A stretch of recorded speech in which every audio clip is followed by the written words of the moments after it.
Hi, a quick update about the missile seeker. So it has been identified thanks to Richard Dissington. It is a seeker from a red top missile. It is a British air-to-air missile from the 60s, actually designed in the late 50s, in service in the 60s, and removed from service in 1972. It must be why there is not a lot of information available on it, but check in the video description box. I will put whatever link I find with information. So I was not able to find exactly how many of them were produced, how many were used in a war situation. Probably there are not a lot remaining, and the only remaining ones must be in museums. They were used by the British Army and they were sold to export to Saudi Arabia and Kuwait.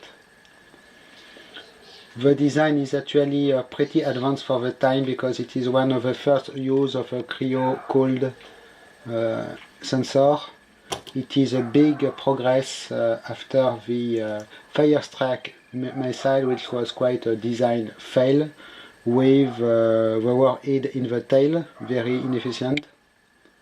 This design is better because we had the seeker, we had the guidance electronics, which I do not have, by the way. I would love to have them.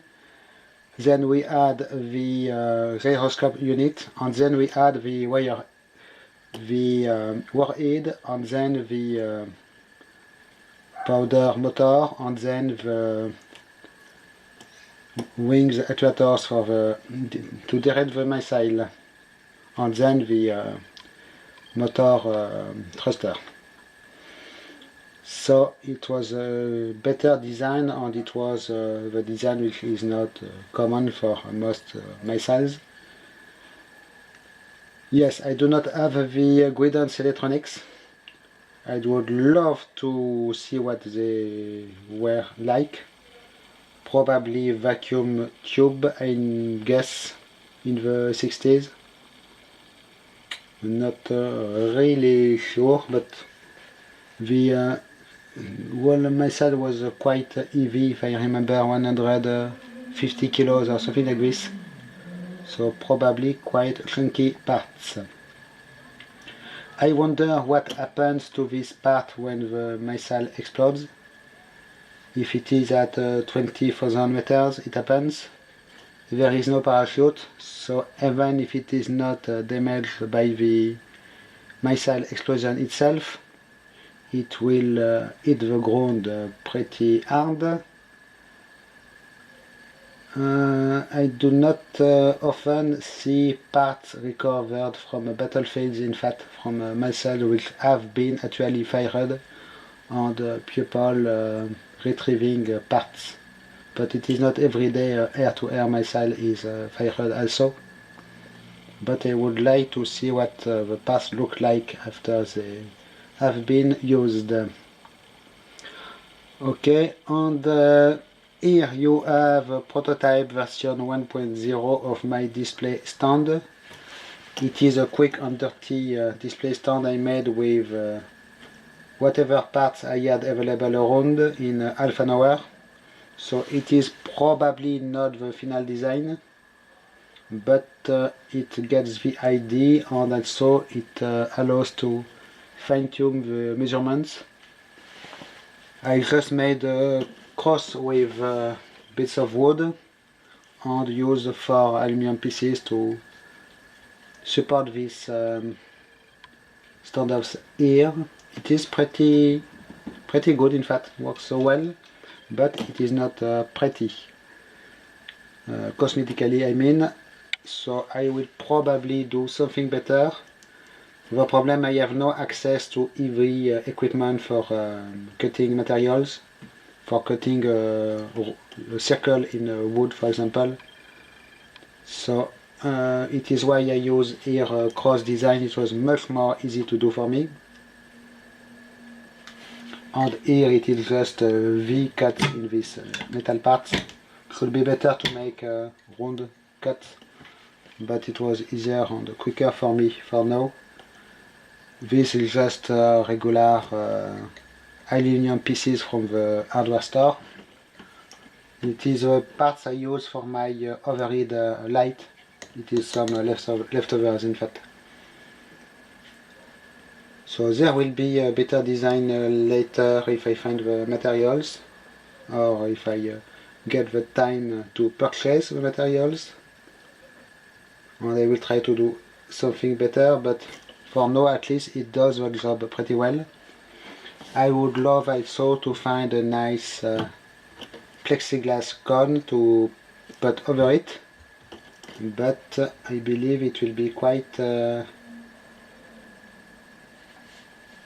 hard to get.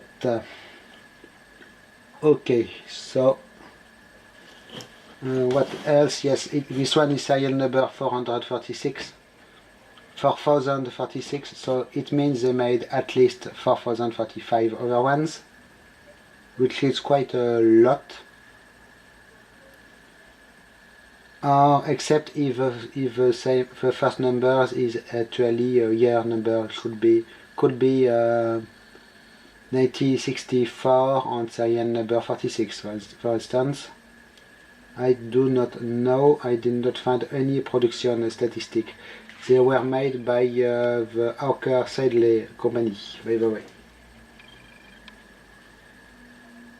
Okay, so after the previous video I tinkered a little bit. I was able to take apart the bottom plate here, but as expected, it is just a blank plate with some screws, and it gives just access to the rear of this big piece here, magnet piece, but it does not reveal anything more in fact.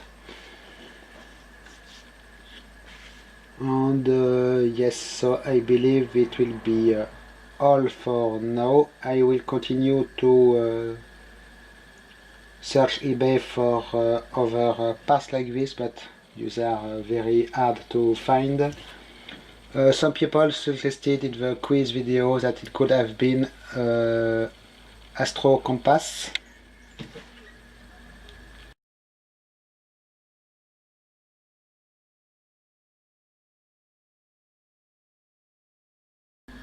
No, it is not an Astro Compass Star Seeker, but probably it used some kind of similar technology. I would love to find one, but they are also extremely hard to find, and pretty big units, so I believe it will not happen anytime soon, but we never know. Okay, for now it will be all, so thanks for watching. Do not forget to like, subscribe, comment, check my other videos, and check my playlist also. Thanks for watching, bye bye.